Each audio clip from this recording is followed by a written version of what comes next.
Hi everyone. Yes, അപ്പോൾ board exam ഒക്കെ ആവാറായപ്പോഴേക്കും എല്ലാവരും കൺഫ്യൂഷനായിട്ടിരിക്കുമായിരിക്കും അല്ലേ? ഏതൊക്കെ ചാപ്റ്റർ ചെയ്യുന്നത്, എത്ര മാർക്കിനുള്ള ക്വസ്റ്റ്യൻസ് വരും എന്നുള്ള കാര്യത്തിലൊക്കെ. അപ്പോൾ നമുക്ക് നമ്മുടെ +1 ബയോളജിയിലെ ഓരോ ചാപ്റ്റേഴ്സിലും ലൈക്ക് ബോട്ടണിയിലും സുവോളജിയിലെയും ഓരോ ചാപ്റ്റർ ചെയ്യുന്ന എത്ര മാർക്കിനുള്ള ക്വസ്റ്റ്യൻസ് പ്രതീക്ഷിക്കാം എന്നുള്ള കാര്യങ്ങൾ അതിനെ പറ്റിയിട്ടൊക്കെ നോക്കിയാലോ? ഓക്കെ, അപ്പോൾ കഴിഞ്ഞ വർഷം അതിന് മുന്നത്തെ വർഷങ്ങളിൽ എത്ര മാർക്കിനാണ് ചോദ്യങ്ങൾ ചോദിച്ചിരിക്കുന്നത്, ഈ പ്രാവശ്യം ഏകദേശം എത്ര മാർക്കിന് ക്വസ്റ്റ്യൻസ് ചോദിക്കാം എന്നുള്ള കാര്യങ്ങളാണ് നമ്മൾ ഇന്നിപ്പോൾ ജസ്റ്റ് നോക്കാനായിട്ട് പോകുന്നത്. സോ നമുക്ക് ആദ്യം തന്നെ നമ്മുടെ +1 ബയോളജിയിലെ ബോട്ടണിയുടെ ചാപ്റ്റർ വൈസ് വെയിറ്റേജ് പറയുമ്പോൾ നമുക്ക് ജസ്റ്റ് ഒരു കമ്പാരിസൺ നോക്കാം. ഇവിടെ 2023 എക്സാം നടന്നപ്പോഴും 2024 എക്സാം നടന്നപ്പോഴും ഓരോ ചാപ്റ്റേഴ്സിൽ നിന്നും എത്ര മാർക്കിന് ക്വസ്റ്റ്യൻസ് ചോദിച്ചു എന്നുള്ളതാണ് നമ്മൾ ഒന്ന് കമ്പയർ ചെയ്യുന്നത്. ആൻഡ് അത് വെച്ചിട്ട് ഈ വർഷം നമുക്ക് എത്ര മാർക്കിന് ഏകദേശം ചോദിക്കാം എന്ന് പ്രെഡിക്റ്റ് ചെയ്യാനും പറ്റും. ഓക്കെ, അപ്പൊ നമുക്ക് ബോട്ടണിയിൽ ടോട്ടൽ എത്ര ചാപ്റ്റേഴ്സ് ആണുള്ളത്? യെസ്, 9 ചാപ്റ്റേഴ്സ് ആണ് നമുക്ക് ടോട്ടൽ ബോട്ടണിയിലുള്ളത്.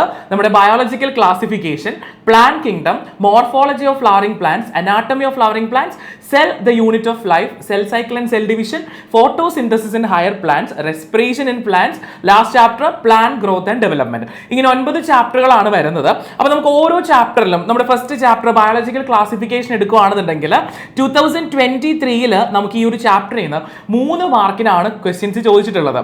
ആൻഡ് 2024 വന്നു കഴിഞ്ഞപ്പോൾ 2 മാർക്കിനാണ് ചോദിച്ചിട്ടുള്ളൂ. അപ്പോൾ 1 മാർക്ക് വേറെ ഏതോ ഒരു ചാപ്റ്ററിൽ ആഡ് ആയിട്ടുണ്ട്. അപ്പോൾ നിങ്ങൾക്ക് ഏകദേശം നമുക്കൊന്ന് 2-3 മാർക്ക് ആ ഒരു റേഞ്ചിൽ ഇപ്പൊ നമുക്ക് എൻഡിലേക്ക് വരുമ്പോഴേക്കും സർ പറയാം ഏകദേശം ഈ ഒരു ഇയറിൽ നമുക്ക് എത്ര മാർക്കിനുള്ള ക്വസ്റ്റ്യൻസ് ഈ ഒരു ചാപ്റ്ററിൽ നിന്ന് പ്രതീക്ഷിക്കാം എന്നുള്ളത്. ആൻഡ് പ്ലാന്റ് കിങ്ഡത്തിലേക്ക് വന്നു കഴിയുമ്പോൾ 2023 3 മാർക്കിനുള്ള ചോദ്യങ്ങളാണ് പ്ലാന്റ് കിങ്ഡത്തിൽ നിന്ന് ചോദിച്ചിട്ടുണ്ടായിരുന്നത്.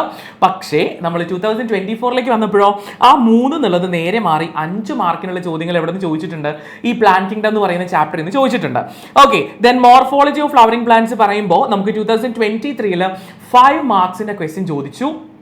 ദെൻ 24 വന്നപ്പോഴോ 3 മാർക്കിനെ ചോദിച്ചിട്ടുള്ളൂ. And anatomy of flowering plants ഭയങ്കര ഇമ്പോർട്ടൻ്റ് ആയിട്ടുള്ള ഒരു ചാപ്റ്റർ ആണ്. 4 മാർക്കിനുള്ള ചോദ്യങ്ങൾ 2023 3 മാർക്കിന് ക്വസ്റ്റ്യൻസ് 2024 ചോദിച്ചിട്ടുണ്ട് ഈ ഒരു ചാപ്റ്ററിൽ നിന്നിട്ട്. പക്ഷേ cell the unit of life നോക്കിക്കേ, cell the unit of life വരുമ്പോഴേക്കും നമുക്ക് 2023 4 മാർക്കിന് ആ ചാപ്റ്ററിൽ നിന്ന് ചോദ്യങ്ങൾ ചോദിച്ചിട്ടുണ്ട്.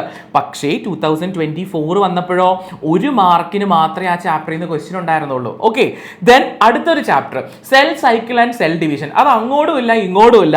ആ 2023 2024 ഇനി 2025 വന്നാലും 4 മാർക്കിനുള്ള ചോദ്യം ഉറപ്പായിട്ടും ഈ ഒരു ചാപ്റ്ററിൽ നിന്ന് വരും, cell cycle and cell division. Okay, നമ്മുടെ മൈറ്റോസിസും മിയോസിസും ഒക്കെ പഠിക്കുന്ന ചാപ്റ്റർ അല്ലേ, അതൊന്നും നോക്കണേ. Then photosynthesis in higher plants പറയുന്ന നെക്സ്റ്റ് ചാപ്റ്ററിൽ 2023 6 മാർക്കിനാണ് ചോദിച്ചതെങ്കിൽ 2024 എത്തിക്കഴിഞ്ഞപ്പോൾ 9 മാർക്കിനുള്ള ക്വസ്റ്റ്യൻസ് ആണ് നമുക്ക് അവിടെ ടോട്ടൽ വന്നിട്ടുണ്ടായിരുന്നത്. 9 മാർക്ക് കേട്ടോ. ആൻഡ് റെസ്പിറേഷൻ അത്യാവശ്യം നല്ല വെയിറ്റേജ് ഉള്ള ഒരു ചാപ്റ്റർ ആണ്. 2023 6 മാർക്കിനുള്ള ചോദ്യങ്ങളും 2024 7 മാർക്കിനുള്ള ചോദ്യങ്ങളും ചോദിച്ചിരുന്നു. And plant growth and development ചാപ്റ്ററിൽ 2023 4 മാർക്ക്, അതുപോലെ തന്നെ 2024 4 മാർക്കിനുള്ള ചോദ്യങ്ങൾ ചോദിച്ചിട്ടുണ്ട്. അപ്പോൾ ഈ ഒരു കമ്പാരിസൺ നോക്കുമ്പോൾ നമുക്കറിയാം 23 ചിലതിന് കൂടുതൽ ചോദിച്ചു, ചിലതിന് കുറവ് ചോദിച്ചു. ദെൻ 24 വന്നപ്പോൾ ചിലതിന്റെ വെയിറ്റേജ് കൂടി, ചിലതിന്റെ വെയിറ്റേജ് കുറഞ്ഞിട്ടുണ്ട് അല്ലെ. അതുപോലെ നമുക്ക് സുവോളജി കൂടെ നോക്കാം. എന്നിട്ട് നമുക്ക് ഈ ഇയറിൽ എത്ര മാർക്കിന് ഏകദേശം ചോദിക്കും എന്നുള്ളത് ഒന്ന് നോക്കിയേക്കാം. സുവോളജിയിലെ ഓരോ ചാപ്റ്റേഴ്സിൽ നിന്നും എത്ര മാർക്കിനുള്ള ചോദ്യങ്ങൾ ചോദിച്ചിട്ടുണ്ട് 23-24 ഇയറിൽ എന്നുള്ളത് കമ്പയർ ചെയ്ത് നോക്കാം നമുക്ക്. ആദ്യത്തെ ചാപ്റ്റർ ദ ലിവിംഗ് വേൾഡ് ആണ്. ലിവിംഗ് വേൾഡിൽ നിന്ന് എപ്പോഴും 23 അതെ, 24 അതെ, ഇനി 25 അത്രയും തന്നെ ചോദിക്കത്തുള്ളൂ. 1 മാർക്കിനുള്ള ക്വസ്റ്റ്യൻ അവിടെ നിന്ന് വരത്തുള്ളൂ. അതിലധികം നമ്മൾ എക്സ്പെക്ട് ചെയ്യേണ്ട കാര്യമില്ല. 1 മാർക്കിനുള്ള ചോദ്യമായിരിക്കും അവിടെ നിന്ന് വരിക. ദെൻ അനിമൽ കിങ്ഡത്തിൽ 7 മാർക്കിന് ചോദ്യം 2023 ചോദിച്ചിട്ടുണ്ട്. 8 മാർക്കിനുള്ള ചോദ്യം 2024 ചോദിച്ചു. ഓക്കെ, അപ്പോൾ ഒരു 7-8 റേഞ്ചിൽ എങ്ങനെ വന്നിട്ടുണ്ടെങ്കിലും അനിമൽ കിങ്ഡത്തിൽ നിന്ന് ക്വസ്റ്റ്യൻസ് ഉറപ്പായിട്ടും ചോദിക്കുക കേട്ടോ. ദെൻ സ്ട്രക്ചറൽ ഓർഗനൈസേഷൻ അനിമൽസിലേക്ക് വന്നു കഴിയുമ്പോൾ 2023 2024 ഒരു 2 മാർക്കിനുള്ള ചോദ്യങ്ങളാണ് ചോദിച്ചിട്ടുള്ളത് കേട്ടോ. 2 മാർക്സിന്റെ ക്വസ്റ്റ്യൻസ് ആണ് ചോദിച്ചിട്ടുള്ളത്. ഇനി നമ്മൾ ബയോമോളിക്യൂൾസിലേക്ക് വന്നു കഴിയുമ്പോൾ 7 മാർക്കിനുള്ള ചോദ്യം 2023 ചോദിച്ചു. അതുപോലെ തന്നെ 2024 വന്നപ്പോൾ 6 മാർക്സിന്റെ ക്വസ്റ്റ്യൻ ചോദിച്ചിട്ടുണ്ട്. സോ ഒരു 7-6 ആ ഒരു റേഞ്ചിലായിരിക്കും നമുക്ക് ബയോമോളിക്യൂൾസിൽ നിന്ന് ക്വസ്റ്റ്യൻസ് ഉണ്ടാവുക. നല്ല മാർക്കിനുള്ള ചാപ്റ്റർ ആണ് കേട്ടോ അത്. And breathing and exchange of ഗ്യാസസിൽ 2023-ലും 24-ലും എത്ര മാർക്കിനെ ചോദിച്ചിട്ടുള്ളൂ? 3 മാർക്കിനുള്ള ചോദ്യങ്ങൾ ചോദിച്ചിട്ടുള്ളൂ. സോ 3 മാർക്കിനാണ് നമുക്ക് എക്സ്പെക്ട് ചെയ്യാം. ആൻഡ് ബോഡി ഫ്ലൂയിഡ്സ് ആൻഡ് സർക്കുലേഷനിലേക്ക് വന്നു കഴിയുമ്പോൾ 2023-ല് 5 മാർക്കിന്റെ ചോദ്യം ചോദിച്ചെങ്കിൽ 2024-ൽ വന്നപ്പോൾ 4 മാർക്കിൽ 1 മാർക്കിന്റെ വ്യത്യാസം. അങ്ങോട്ടും ഇങ്ങോട്ടും 1 മാർക്ക് കൂടുതൽ കുറവ് അങ്ങനെ ചോദിക്കത്തുള്ളൂ, അല്ലാതെ ഭയങ്കര ഒരു ചേഞ്ച്. പക്ഷെ അടുത്തതിലേക്ക് വരുമ്പോൾ നോക്കിക്കേ, എക്സ്ക്രീറ്ററി പ്രൊഡക്ട്സ് ആൻഡ് ദിയർ എലിമിനേഷനിലേക്ക് വന്നപ്പോൾ 2023-ല് 1 മാർക്കിനാണ് ചോദിച്ചതെങ്കിൽ 2024-ലേക്ക് വന്നപ്പോൾ 7 മാർക്കിനുള്ള ക്വസ്റ്റ്യൻസ് ആണ് ആ ചാപ്റ്ററിൽ വന്നിട്ടുണ്ടായിരുന്നത്. സോ ചാപ്റ്റർ ഭയങ്കര ഇമ്പോർട്ടൻ്റ് ആണ്. ഹ്യൂമൻ ഫിസിയോളജിയിലെ ചാപ്റ്ററുകളെല്ലാം ഭയങ്കര ഇമ്പോർട്ടൻ്റ് ആണ്. അപ്പോൾ അതുകൊണ്ട് ഇത് ഒന്ന് നോക്കി വെച്ചേക്കണം. എക്സ്ക്രീറ്ററി പ്രൊഡക്ട്സ് ആൻഡ് എലിമിനേഷൻ 1 മാർക്കിന് 23-ല്, 24-ലേക്ക് വന്നപ്പോൾ 7 മാർക്കിന് വന്നു. ഇനി ലോക്കോമോഷൻ ആൻഡ് മൂവ്മെന്റിലേക്ക് വന്നപ്പോഴോ 2023-ല് 2 മാർക്കിന് ചോദിച്ചു, 24 ആയപ്പോഴേക്കും അത് 3 മാർക്കായി. 1-2 മാർക്ക് അങ്ങോട്ടും ഇങ്ങോട്ടും കയറി ഇറങ്ങി വരാം. Okay. And neural control and coordination എന്ന് പറയുന്ന ചാപ്റ്റർ, നമ്മുടെ ബ്രെയിനിന്റെ ഒക്കെ ചാപ്റ്റർ, അതിൽ 2023-ല് 4 മാർക്കിനുള്ള ക്വസ്റ്റ്യൻസ് ആണെങ്കിൽ 2024-ലേക്ക് വന്നപ്പോൾ നമുക്ക് 3 മാർക്കിനുള്ള ക്വസ്റ്റ്യൻസ് ആണ് ചോദിച്ചിട്ടുള്ളൂ. ആൻഡ് അവർ last chapter chemical coordination and integration, ഹോർമോൺസിന്റെ കാര്യങ്ങളൊക്കെ ഡിസ്കസ് ചെയ്യുന്ന ചാപ്റ്റർ ആണ്. അവിടെ 2023-ല് 5 മാർക്കിനുള്ള ചോദ്യങ്ങൾ വന്നെങ്കിൽ 2024 ആയപ്പോഴേക്കും 2 മാർക്കിനുള്ള ചോദ്യങ്ങളാണ് ചോദിച്ചിട്ടുണ്ടായിരുന്നത്. ഓക്കെ. അപ്പോൾ ഇത് 2023-24 ഒക്കെ വെച്ച് കമ്പയർ ചെയ്ത് കഴിഞ്ഞപ്പോൾ നമുക്ക് മനസ്സിലായി ചിലതൊക്കെ അങ്ങോട്ടും ഇങ്ങോട്ടും ഒക്കെ കയറി ഇറങ്ങിയിരിക്കുന്നുണ്ടാവും. അപ്പോൾ എങ്ങനെ വന്നിട്ടുണ്ടെങ്കിൽ നമുക്ക് ഈ ഒരു ഇയറിലെ നമ്മുടെ ബോർഡ് എക്സാമിന് ഈ ഒരു രീതിയിൽ നിങ്ങൾക്ക് എന്ത് ചെയ്യാൻ പറ്റും? യെസ്, ഏകദേശം ക്വസ്റ്റ്യൻസ് പ്രതീക്ഷിക്കാം. ഇത്രയും മാർക്കിന് ക്വസ്റ്റ്യൻസ് നിങ്ങൾക്ക് പ്രതീക്ഷിക്കാം.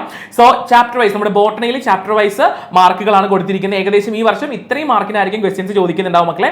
ബയോളജിക്കൽ ക്ലാസിഫിക്കേഷനിൽ നിന്ന് 3 മാർക്കിനുള്ള ചോദ്യങ്ങൾ ഉണ്ടായിരിക്കും. ആൻഡ് പ്ലാൻ കിങ്ഡത്തിൽ നിന്നും 3 മാർക്കിനുള്ള ചോദ്യങ്ങൾ വരാം. അതുപോലെ മോർഫോളജി ഓഫ് ഫ്ലവറിംഗ് പ്ലാന്റ്സ് പറയുന്ന ചാപ്റ്ററിൽ നിന്ന് 5 മാർക്കിനുള്ള ചോദ്യങ്ങൾ, അനാട്ടമി ഓഫ് ഫ്ലവറിംഗ് പ്ലാന്റ്സിൽ 4 mark, cell the unit of ലൈഫിൽ നിന്ന് നിങ്ങൾക്ക് 4 മാർക്കിനുള്ള ചോദ്യങ്ങൾ പ്രതീക്ഷിക്കാം. And cell cycle and cell division ചാപ്റ്ററിൽ നിന്നും 4 മാർക്കിനുള്ള ചോദ്യങ്ങളാണ് പ്രതീക്ഷിക്കേണ്ടത്. ഫോട്ടോസിന്തസിസ് ഇൻ ഹയർ പ്ലാന്റ്സ് ഫിസിയോളജിയിലേക്ക് എൻ്റർ ചെയ്ത് കഴിഞ്ഞിട്ടുണ്ടെങ്കിൽ 6 മാർക്കിനുള്ള ചോദ്യങ്ങൾ ഉറപ്പായിട്ടും പ്രതീക്ഷിച്ചോളൂ. ആൻഡ് റെസ്പിറേഷന്റെ ചാപ്റ്ററിലേക്ക് വരുമ്പോഴും എന്താണ്, ഫിസിയോളജി തന്നെയാണ്. 6 മാർക്സിനുള്ള ക്വസ്റ്റ്യൻസ് നിങ്ങൾക്ക് അവിടെ എക്സ്പെക്ട് ചെയ്യാം. ആൻഡ് ബോട്ടണിയിലെ last chapter plant growth and development ആണ്. ആ ഒരു ചാപ്റ്ററിൽ നമ്മുടെ ഹോർമോൺസിനൊക്കെ ബേസ് ചെയ്തിട്ടുള്ള പ്ലാന്റ്സിലെ 4 മാർക്കിന്റെ ചോദ്യങ്ങളാണ് അവിടുന്ന് നിങ്ങൾക്ക് പ്രതീക്ഷിക്കാവുന്നത് കേട്ടോ. അപ്പോൾ ബോട്ടണിയിൽ ഈ ഒരു റേഞ്ചിലായിരിക്കും നിങ്ങൾക്ക് എക്സാമിനുള്ള ക്വസ്റ്റ്യൻസിന്റെ വെയിറ്റേജ് വരുന്നുണ്ടാവുക. അതുപോലെ തന്നെയാണ് നമ്മുടെ സുവോളജിയിലെ 10 ചാപ്റ്റേഴ്സും. ഫസ്റ്റ് ചാപ്റ്റർ നമ്മുടെ ലിവിംഗ് വേൾഡ് ആണ്, അവിടുന്ന് 1 മാർക്കിനെ ചോദിക്കത്തുള്ളൂ ഈ വർഷം. അതുപോലെ രണ്ടാമത്തെ ചാപ്റ്റർ അനിമൽ കിങ്ഡത്തിലേക്ക് വന്നു കഴിയുമ്പോൾ മക്കളെ 7 മാർക്കിനുള്ള ചോദ്യം ഉറപ്പായിട്ടും ചോദിക്കും. അതിൽ കുറയില്ല, 7 മാർക്കിനുള്ള ചോദ്യം ചോദിച്ചിരിക്കും. അതുപോലെ സ്ട്രക്ചറൽ ഓർഗനൈസേഷൻ അനിമൽസിലേക്ക് വന്നു കഴിയുമ്പോൾ 2 മാർക്കിനുള്ള ചോദ്യങ്ങൾ നിർബന്ധമായും ആ ചാപ്റ്ററിൽ നിന്ന് ചോദിച്ചിരിക്കും കേട്ടോ. ഇനി 4ാമത്തെ ചാപ്റ്ററിൽ ബയോമോളിക്യൂൾസിലേക്ക് വന്നു കഴിയുമ്പോൾ 7 മാർക്കിനുള്ള ചോദ്യങ്ങൾ ഉറപ്പായിട്ടും അവിടെ ഉണ്ടായിരിക്കും. And breathing and exchange of ഗ്യാസസിൽ 3 മാർക്ക്, അതുപോലെ ബോഡി ഫ്ലൂയിഡ്സ് ആൻഡ് സർക്കുലേഷൻ 5 മാർക്കിന് ചോദിക്കും. എക്സ്ക്രീറ്ററി പ്രൊഡക്ട്സ് ആൻഡ് ദിയർ എലിമിനേഷനിൽ 1 മാർക്കിനാണ് ചോദിക്കാനുള്ള ചോദ്യം നമ്മൾ എക്സ്പെക്ട് ചെയ്യുന്നത്. പക്ഷേ അതൊരു 1 മുതൽ 5 വരെ പോകാം. ആ ഒരു ചാപ്റ്ററിന്റെ കേസിൽ 1 മാർക്ക് മുതൽ 5 മാർക്ക് വരെ ആ ഒരു റേഞ്ചിൽ എങ്ങനെ വന്നാലും ക്വസ്റ്റ്യൻസ് പോകാൻ ചാൻസ് ഉണ്ട്. സോ ആ ഒരു ഇമ്പോർട്ടൻസ് കൊടുത്ത് തന്നെ ആ ചാപ്റ്റർ പഠിക്കാം. ദെൻ ലോക്കോമോഷൻ ആൻഡ് മൂവ്മെന്റിൽ 2 മാർക്കിന്റെ ചോദ്യങ്ങൾ വരും. 9ാമത്തെ chapter neural control and coordination 4 മാർക്കിന്റെ ചോദ്യം. ഷുവർ ആ ഫ്ലോ ചാർട്ട് കാര്യങ്ങളൊക്കെ നോക്കി വെച്ചേക്കുക ബ്രെയിനിന്റെ.